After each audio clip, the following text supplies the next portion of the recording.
Okay? Maayong buntag, mga Knights of Creed. Mayong buntag! Amen. So lain na pod nga higayon nga magtigom ta aron pagtuon unsaon pagwali unsaon pagipinsa nga atong pagtuo. Og akong tawagon karon din na nako lang ayon usa ni kang batan-on nga si Miss Psyche under sa Immaculate Conception Parish dinhi sa Bulwa. Nga under ni Monsignor Tex Legitimas ang pare nga supportive kaayo sa mga batan-on aron mga makakaton gyud may tungod sa mga pagtulunan sa simbahan dito. Tinan ko lang ngayon mga igsoon atong palangpangan Miss Psyche. Salus Animarum Suprema Lex.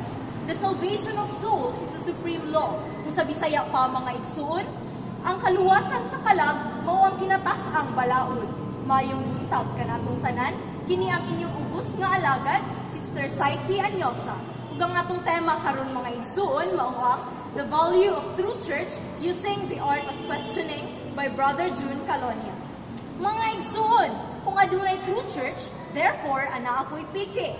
Unang pangutana, unsa man ang pinakakaraan nga church building? Tubag, Katoliko, kanang mga dili ingon nato mga igsuon, pila pa man na sila katuig, kaysa akong nabalaan bago pa na sila, kayang INC pa lamang 100 years pa.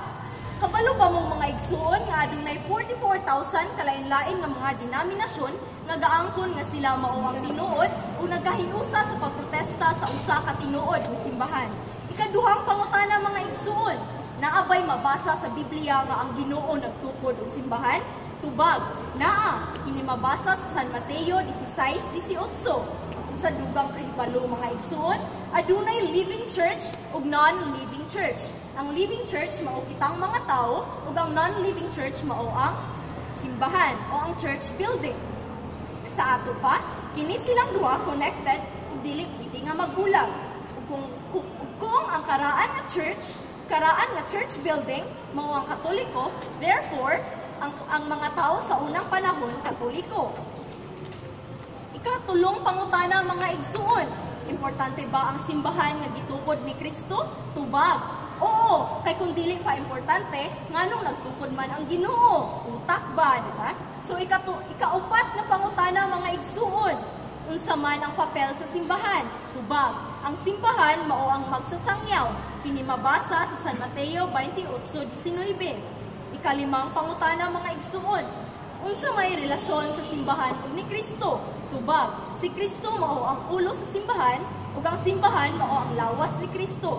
Kini mabasa sa Colosas 1:18. Ikaunom nga pangutana, masayop ba ang simbahan sa pagpanudlo? Tubag, dili kay ang kaalam sa Dios ipadayag pinaagi sa simbahan. Kini mabasa sa Efeso 3:10. Ikapitong pangutana mga igsuon, naabay mabasa nga makaluwas si Kristo sa iyang simbahan? Tubag, naa, mabasa kini sa Efeso 5:23. Ug karon mga igsuon, kay bililhon man di ay ang atong simbahan, ang simbahan ni Kristo. Angayan ba nga mamiya kita sa iyang simbahan?